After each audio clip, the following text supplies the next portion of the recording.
Hello. Hey, what's up, Madison? Not much. How are you guys? We're good. How are you? No complaints, Thanks, literally. thanks for coming on. Of course. Thank you for having me. This is going to be awesome. How was your first season? Well, It was sort of season. good. It was everything. It was crazy. It was boring at certain points, but mostly it's just been all gas, no breaks for the whole year. So it'll be nice to have some time off, but I think it was like one of my teammates, we call it almost an orientation. It wasn't even a rookie season. Hmm. So I'm just excited for next year. I was going to say it was probably the most irregular first season anyone could have given the circumstances with everything going on. So I feel like if you could survive this rookie season, you could survive anything after that. Yeah, exactly. Do you think it was almost easier in a way that it was like an orientation, or do you wish it was a full-on season? Um, I think it depends on how you're looking at it. I think from like a soccer standpoint on the field, it would have been nice to have a little more consistency in games and kind of knowing what was going to happen. But off the field, it was nice to really be thrown anything and you kind of just have to adapt because, like you said, if literally anything is thrown at me, I would be prepared. Yeah, very true. Training really restricted for you guys? Not really for the fall series. And we went to Montana for our preseason for the Challenge Cup. So we really had like just normal preseasons. So even it was the most restricted it was right before we went to Montana. It was only like small group stuff that was very monitored, no contact, that kind of stuff. But other than that, it was normal. Good. So tell us about your soccer journey. Like, how did it all start? Like from the Go from beginning. the When did you beginning. start playing it? I'm always curious to find that out. So I started playing when I was 5. I played on a team called the Young Lions in Albuquerque, New Mexico. And then I started playing 3v3 with a boys team. And it was like 3v3 indoor, super competitive. They were all better than me, but it was so fun because that same group of boys, we played basketball in the winter. So it was just like year That's round. We were always awesome. together. And then I started playing outdoor with them as well when I was, I think 7. And then once my mom's in the military, so we moved across the country from Albuquerque, New Mexico to Alexandria, Virginia. And that's when I switched over to girls soccer because girls soccer was way more developed in the DMV area and there were really good teams. And so that was when I made that transition. Played club soccer all growing up in the DMV area and then switched over. Like I'd been with a team for so long and then I switched over to an ECNL team. And then from there, I was recruited to play college soccer at Wake Forest. And then I went on to Wake Forest, played 4 years there. And then this past year has been honestly the most non-linear. I didn't really know how the draft was going to go for me personally. So I went to Spain to try out for a couple of teams and in January. And then neither of those ended up working out. And so the draft had happened simultaneously here. And I didn't get drafted, but my rights had been acquired by, it was Seattle Reign at the time, but OL Reign. And so they were like, okay, come into camp. And I said, okay. And so I came back to the US, trained for like a month and then went to camp there. And then COVID hit and we all got sent home. Oh my And God. I was training on my own a lot, really just like passing in a garage, like that alone. Yeah, And well, then lonely, wasn't it? it was lonely, but honestly, I had 2 friends that were home with me and we ran away from a couple like park marshals for like sneaking on fields and stuff. And they're like, there's a pandemic Isn't happening. that Why are you crazy? out here? Like someday to tell like your family, like, yeah, I had to sneak onto fields to play soccer. Literally. And we would go, I remember there was one day we went to 4 fields because we'd been Oh my kicked off God. of 3. And I mean, we made it happen. And then we had like I'd made plans with friends and then I get a call and from OL Reign, they're like, yep, we're doing this thing called the Challenge Cup. We need you here in Seattle. And I was like, oh, when do you need us here by? This weekend? And they're like, tomorrow. Okay, cool. So get on a flight, come back into Market, and then we went to Montana. And then all of that Montana happened. And for people that weren't on contract like me, we were just in kind of this weird limbo. Like we didn't know what was going to happen, if like how many people were going to get taken to the Challenge Cup. So once we got there and we were training, then I was offered a contract at the end of preseason before going into Utah. And at first it was only a short-term contract for the duration of the tournament. And I was like, oh, this is amazing. So cool. And we had one more week of training. And at the end of that week, I got a call that said, we're going to scratch the short term and we just want to offer you like a long-term contract. Wow, and at that point, my brain, I was exploded brain. And so, yeah, I've been here since. Wow. And it's been great. That's amazing. Okay, so let's go back to, you said that your mom's in the military. Do you feel like being with like in a family of military, did that help you develop a soccer? Was it easier to make friends that way when you had to move? So I had to move way less than my sister did. Like when my sister is older than me and she had to bop around so much, but I was really lucky. Like I was on the East Coast for all of my formative years pretty much. Mm-hmm. So I did all of middle school and all of high school in one space. So I feel like that consistency really did help me in terms of just even soccer networking. Like now I'm reaping the benefits of knowing so many different coaches because I stayed in the same place for so long. I don't have those soccer connections with the teams I played with in Albuquerque, right, just because like that was so long ago. But I do think that consistency did help. Like I have coaches that have reached out to me and they're like, if you're ever around and you want to train, and like that's really nice to have that. It's always going to be invaluable. Definitely. Did she play soccer? No, she played volleyball and ran track. Oh, nice. Athletic family. Yeah. And you played in the ECNL, right? Mm-hmm. So was that sorry, what'd you say? I said I played for McLean. ECNL. Okay. Awesome. I wish the ECNL was around when we were playing. That's how old we are. Yeah. No, it's crazy. It's crazy though, because there's too many things happening now. Like I have no idea what's what. ECNL, I don't even know if it's like the thing anymore. But when I was playing, ECNL was just starting and all of the good teams were there. All the college coaches were going there. Like ODP was becoming obsolete, and I did ODP growing up and all that stuff. And now it's so different and it's crazy. Did that play a big role in you getting recruited? Like, was it because of your club experience was why you got recruited? I think so. My club coach is kind of the GOAT in our area. So just his connections, I don't think I would have gotten seen as easily, especially by Wake, if I hadn't been in that club environment. I mean, like the club environment I had been in before was really good, but we just we were not an ECNL team. So then that's where all the club coaches were going.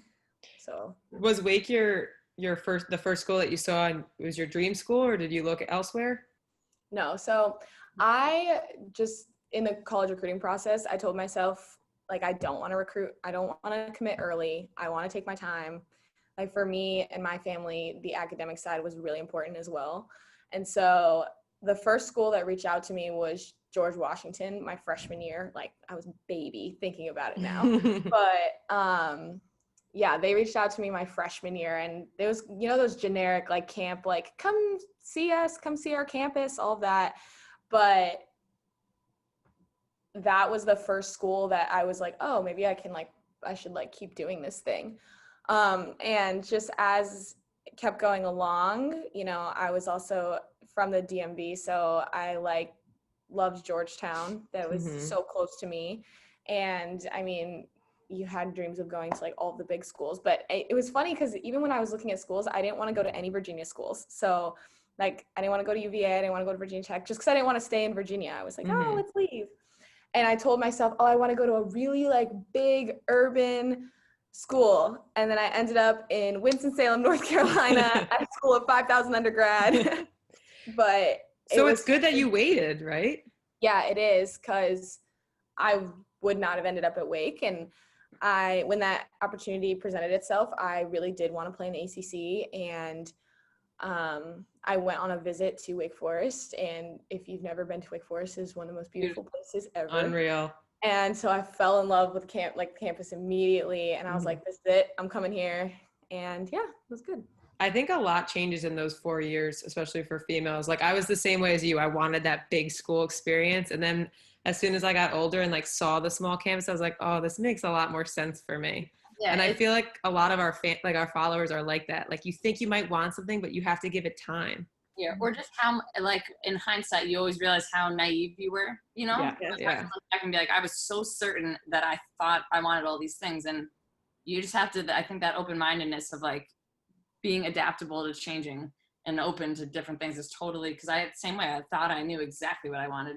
Yeah. And ended up exactly where I didn't think I would end up. Yeah, definitely. I think also too, just even, I mean, I was in high school, I mean, really not that long ago, but just even in that quick 8-9 years, the college recruiting process has changed completely again. And I feel like when a lot of my peers, when we were going through the college recruiting process, people were literally committing when we were 14, 15 years old. You have no idea what you want to do at that point. You have no idea like who you're going to be when you're 20, by the time you're 22 and leaving, and what kind of like environment you want to be in. It's just, I was really, really glad that I waited and that my mom like pushed that. She was like, just chill, just wait. It'll be fine. I love that. She pushed you to chill. Yeah. And you had a good experience playing at Wake Forest. Like it was a positive for your, how would you say you grew as a player while you were there? So it's interesting because I think so my situation, like I started my first game of my freshman year and started all 4 years. And so I feel like there are so many players who, have to, maybe they're not starters and they have to like earn that respect and earn that playing time. But it wasn't something I ever took for granted, but it was something that I was allowed to grow with the game as with on-hand experience. Like I was able to like make mistakes in the game, learn from them, and then make corrections like as time went on. And I think that has really helped me just, on-field problem solving, especially at this level. But I think even comparing like this year and these games as a professional to college, there's just no comparison. Like the level, you level up each time. And it's like when you think you're done leveling up, like, no, you have so many more levels to hit, which has been really cool because it's also, you realize how much more you're capable of. And I think that when I was finished with my senior year, I was like, all right, I'm at a pretty good level. I know I probably can get a little bit better, but I didn't realize how much better I can still get, which is exciting. But I think it's like you said, in hindsight, you realize a lot, like how naive I was just in college, thinking that, oh, you're pushing yourself and you're doing everything you can be. But there were so many other things that I could have been doing in college and probably would have put me in better positions, but can't really have regrets about it. So do you have any examples of that, of things that you could have done just for other people to maybe think about when they get to college? I think it's just being very specific in your goal setting in college, because I think I was a player that, I did the extra work, whether that was in the gym, whether that was on the field or in video, but just being very honest with yourself about what you want to get better at and like setting goals that you're going to see actual results. Because you can say, oh, I want to get better at my long balls, but if you're not actually going out and hitting a bag of 50 balls, like you're not actually going to get better at long balls. But that might be tough in season when you shouldn't be hitting 50 long balls when you have a 2-game week. So it's just being able to be realistic with yourself and honest with yourself and saying, these are the areas I need to get better at, and how am I going to do it realistically in the time frame that I have.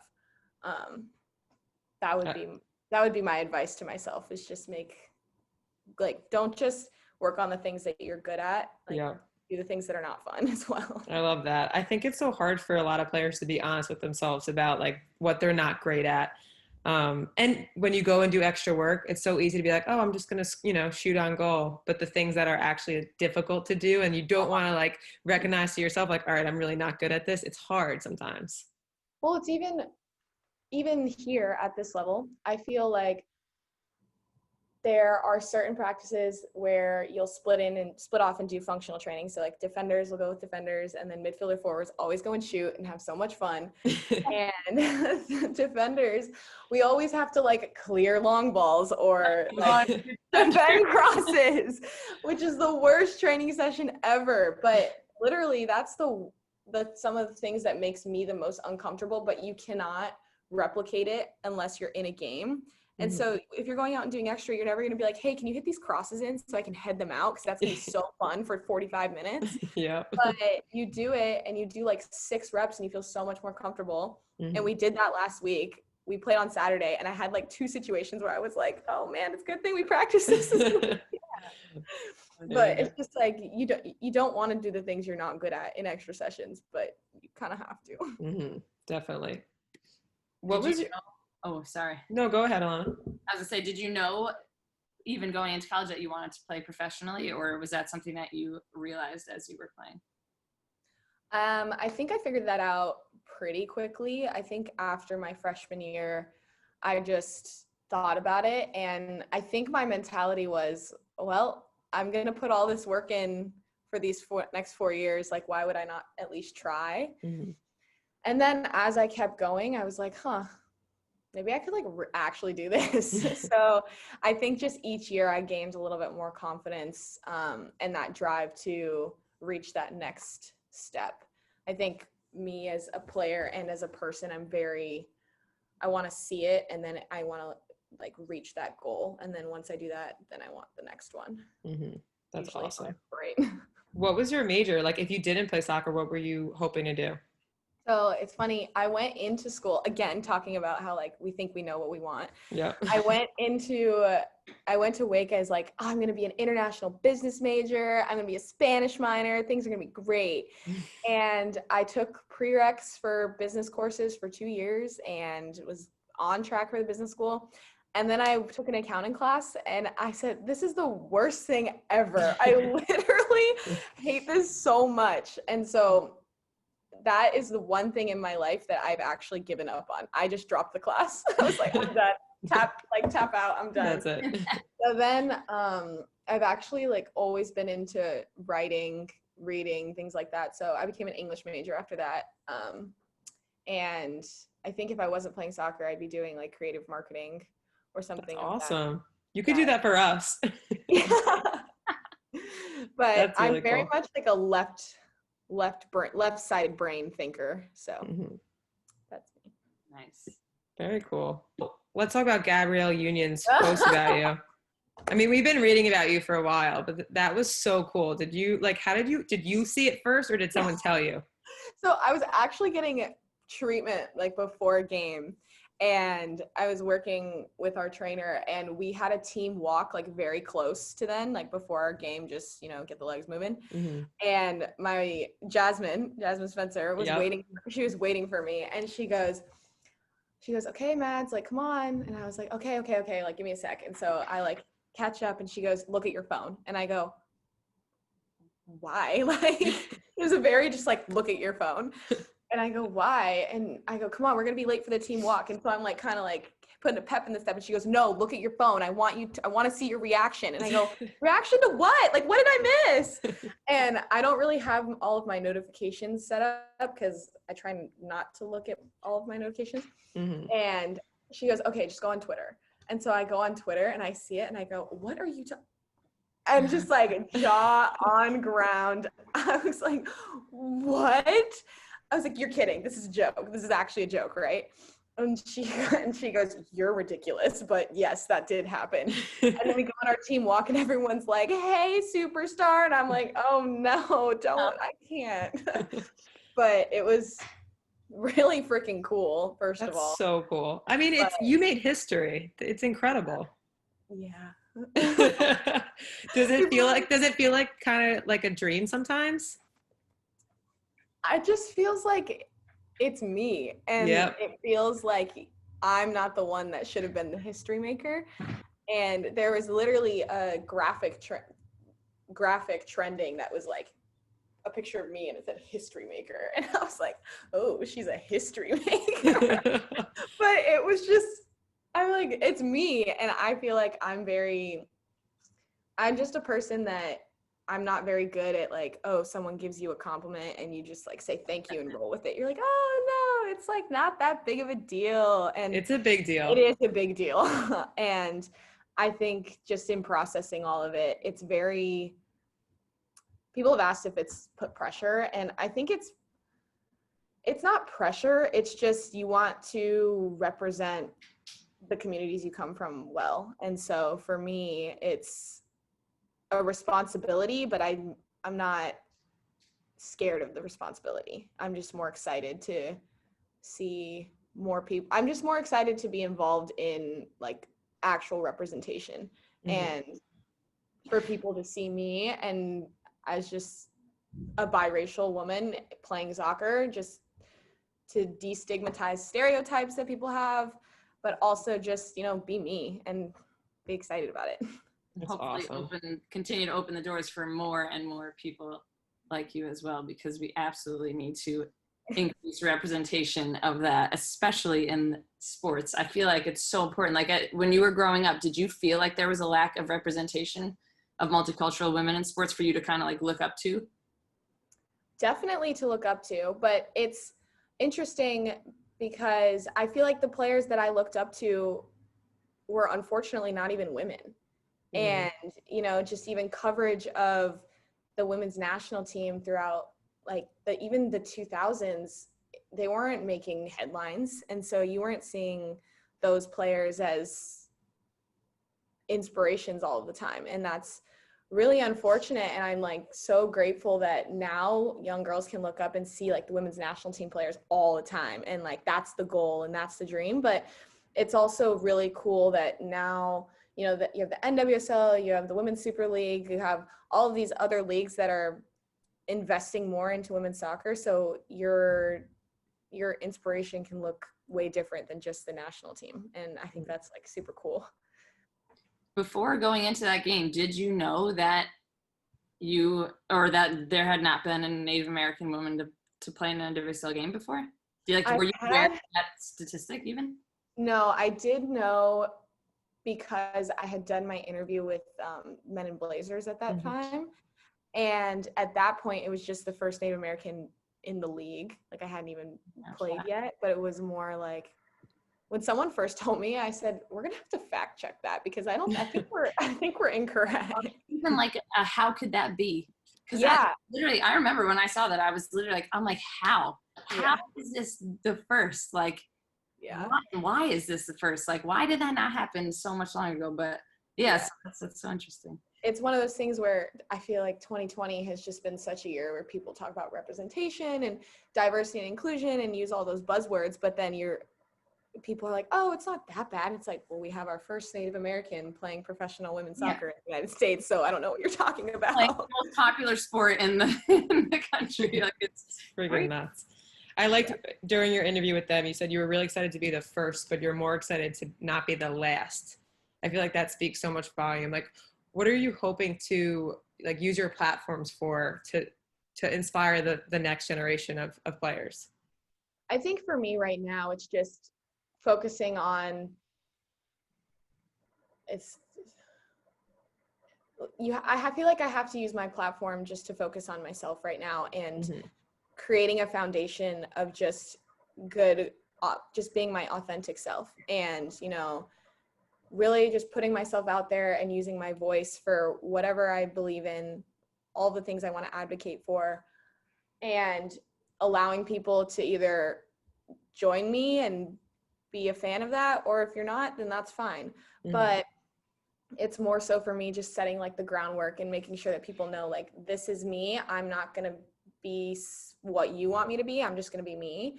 And then in the future, whatever that looks like after I've maybe been able to establish my career on the field a little bit more, outreach and making sure that kids that look like me, that have, stories that are similar to mine, that they can reach this level too. And so I think it's hard because if I was just speaking off a whim, I would be like, oh, I want to do this and I want to do this and I want to work with these people. But I mean, the reality is like, I need to focus on being a good soccer player, being myself and just like advocating for more representation everywhere in sports. And honestly, that's probably the most powerful thing that you can do is just represent yourself authentically, because that's how you're going to pave the way, you know, is by people learning more about you and your journey and feeling connected to you too. So that's awesome.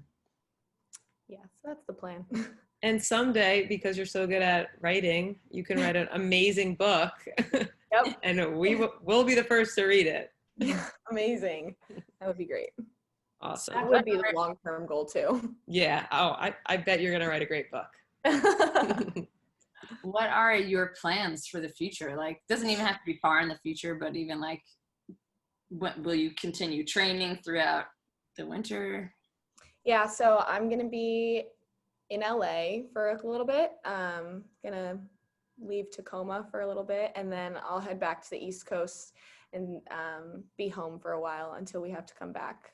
But training, that's pretty much all I'll be doing. Will you train with your old club? Will you train with players you played with in college? So in LA, I'll probably just train with Dave Copeland. We know Dave. Yeah. I used to train with Dave in college. Amazing. He'll Yeah. have sneaking onto fields everywhere. Yeah. Really love him. And then when I'm home, I'll probably train with my old club team, but also Matt Arrington he runs his own clinic there, and it's just like I just feel like I need to work.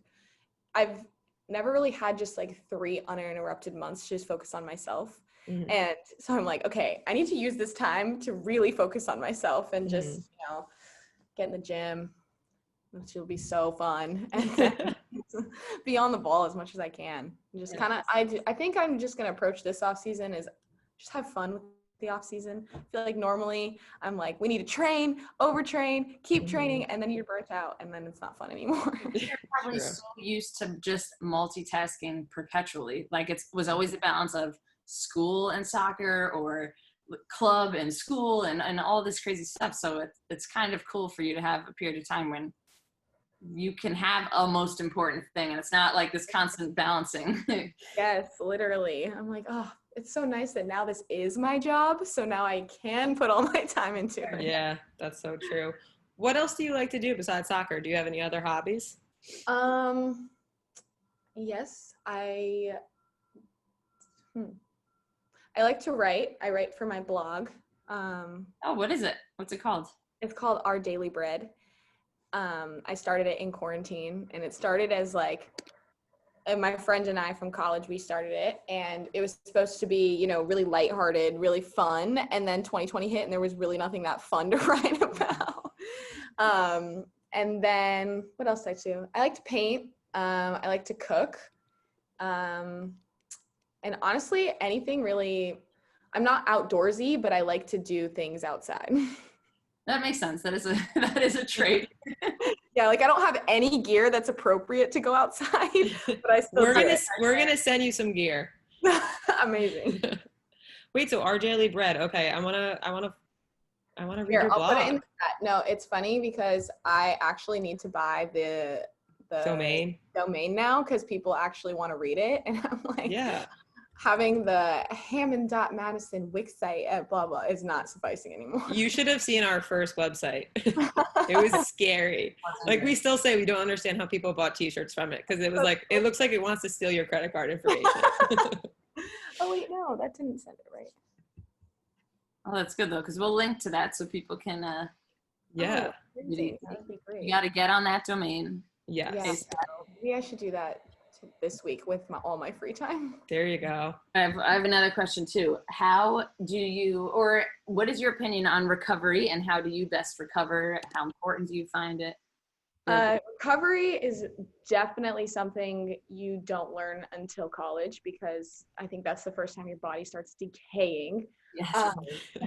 And it's so funny because I feel like you get through college, you're a senior, you feel like, oh my gosh, my body hurts so bad.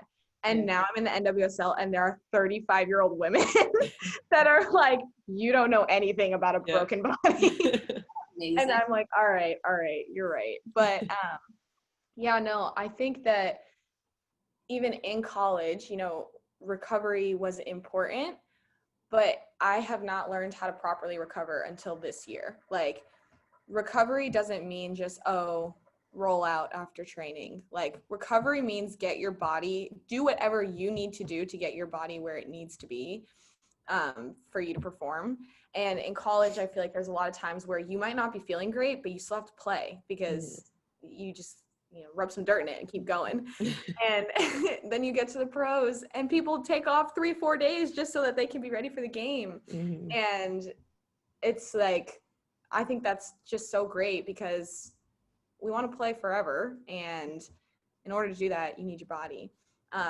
But some of my like new favorite recoveries, I always love a good Normatec recovery boot session. I don't like ice bathing, but I do it anyway. Does anyone like it? Yes. I'll do it. I don't like it. I'm researching how to buy one so I can have one in my home so I can like get it. I'm not even remotely kidding. And then I have a unpopular opinion. I really like cupping. Really? Yeah, and people usually don't like cupping. Yeah, but it works well for me, so I just use that one. How often do you do that? I feel like it depends on the week. So if I'm just like really tight and just feel super, like all my muscles are so inflamed, I'll probably like throw some cups on there on usually like quads, hamstrings, just like get extra blood going. I ice bath pretty much every day, every session. And then even though a big thing I've learned this year is like recovery just with protein shakes after training. Like some of the older girls are like, you need to drink this right after training. And because I'm a player that I lose muscle very quickly. So when we're in season, if I'm not taking like extra protein and things like that, I shed so quickly, and it's not like, that's not good for me either. And so I've started bringing my little shaker bottle and have my little scoops ready, and then you pour your water in and you just chug it and pretend it tastes good. But that's like one thing that you just don't really think about because you're like, oh, my body, but it's like, no, you need to eat too. So important, because I feel like I listen to your story and all I think about is you go. Like I never even reflect upon the fact of the importance you have to put back in your body. So whenever we talk to people, you get so inspired by all the work that they do that I think we forget that if you don't balance it out with that recovery, you will have no journey as long as yours is, so Exactly. So important. What's your nutrition like besides the protein shakes? Are you pretty conscious about it? So I feel like if there was a scale from like really conscious to like you don't care what you eat, I'm of the mindset of I eat well, but I'm not afraid to treat yourself. Treat myself.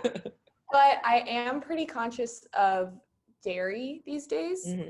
I've just like learned that it causes a lot more inflammation, and so I've kind of transitioned to only drinking oat milk in like cereals and shakes and stuff like that. I don't buy cheese for myself, otherwise it goes on everything. And I feel like my teammates, try like to be vegan and stuff like that. But again, I just need all of that protein. And so I can't be vegan. Find what works best for you. Yeah. Everybody's body is different, right? Yes. Very true. All right. What's your like guilty pleasure Netflix? Like what's your favorite thing on Netflix? Ooh. Like I just watched the whole Emily in Paris. I just watched the whole thing. I just started watching it. We watched 6 episodes last night. I watched too good. The whole thing. I'm like, am I too old for this? But I love it and I want to be her. It is like Sex and the City, but a Paris version, literally. Yeah. That is but I'm watching it and I'm just laughing the whole time. I'm like, you've got to be kidding me. I know. Sure. And I looked him up. He's single, by the way. The chef. I was like, let me just IMDb this and see where he is. I have been watching Emily in Paris. I've been watching The Haunting of Bly Manor. Oh, I can't do that. And then Scary. also this fall series, I've been watching the Peaky Blinders. Oh, love Peaky Blinders. Yeah, I'm on So good. almost done with season 4. So Okay, nice. You made a dent in it. yeah. There you go. Awesome. You're gonna have more time to watch that now too. Oh yeah. Yeah. You literally have all the shows that people are like, oh, you should watch this and watch this. Now I will watch them. Yeah. There you go. That's awesome. What is your go-to pregame meal? Oh, someone asked me this the other day. I'm really not I'm not tied down to a meal. Oh, that's Yeah, as long as I feel like if it's a game day, I'll eat like a really big breakfast and then like a light lunch. And whether that's like for example, this past game day, I had like rice, chicken, and some kind of vegetable, but I only even had half of that for lunch just because I'm like, I'd rather be hungry for a game than Then too full. Yeah. That's a terrible feeling. Do you have any superstitions? Yes, I take game day showers. Before? Always take a shower before the game. Really? Yes. In college, I would go to class and people would laugh at me because then I would get in the shower and then we would go play a game. That's so funny. I haven't heard that one actually. I haven't heard that one either. Yeah, game day shower. Like, is your hair still wet when you get on the field? No, I usually don't wash my hair. It's just Okay. Okay. just like a shower. Nice. That's so As you can see, we don't wash our hair that much either. This is like a 3-day grease right here. I think this might be 2 as well. What about music? What's your favorite music? Oh, favorite music. I feel like this is a basic answer, but pretty much anything but country. I like if it's like a chill day, it's probably more alternative R&B type of stuff. If it's a game day, I'm probably listening to Pop That on repeat, or Level Up, or anything just like get me really hyped. We're really into Lizzo. We've been listening to Lizzo forever. Yes. We love her. Lizzo is good. It's funny because my mom doesn't like have Spotify or anything like that. Like whenever I come home, I'm like, oh, listen to this new song. And she loves Tempo by Lizzo. That's So awesome. we listen to that. That's so great.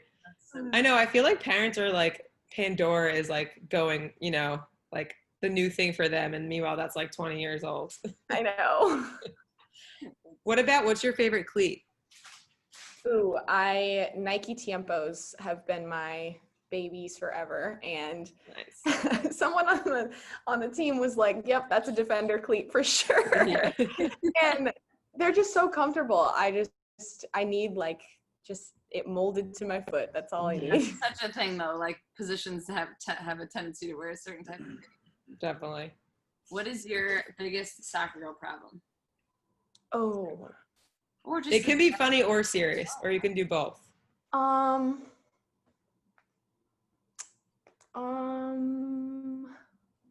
feel like I have so many. Take your time. Oh, one of my soccer girl problems is definitely when my shin guards slide down my leg. That's definitely a soccer girl problem. I don't have the biggest calves at all. You can have some of mine. I'll take anything. But I don't like wearing the sleeves. So I just put them in and they always slide down. And then I pull them back up and they always slide back down. You should count in a game how many times you pull them up. It's probably crazy, right? Yes. You have the ones that are waffly on the inside? No, I have the like really cheap like baby ones that are from Dick's. Wait, as a defender, you can wear the ones that like protect 0% of your shin. Oh my gosh. I would have the ankle pads on and everything. Jeez. Mine were so bad. Like we used to have to cut my socks in college. Do you remember that, Alana? Yeah, the Like, sock. Well, they were so tight on me. tight. What? So I don't I used know. to, our trainer during the game would have to cut little slits in my socks. We have opposite soccer props. It's lethal. It's so funny. You know, we could end it on an inspirational note if we want. What is one piece of advice that you even want to give to yourself right now, or a past version of yourself? A younger version of yourself.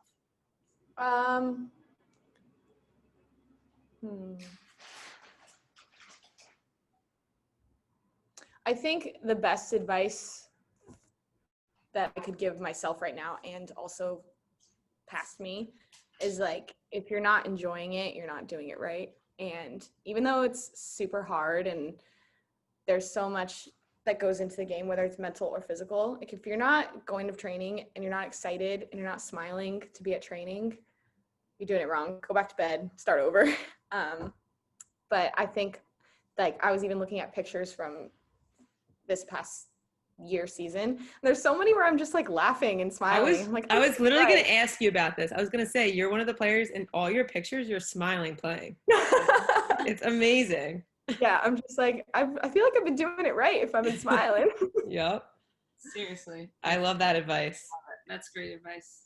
Well, thank you so much for speaking with Madison. Like, this was great. And we're so excited to continue to watch you. We're such big fans of you.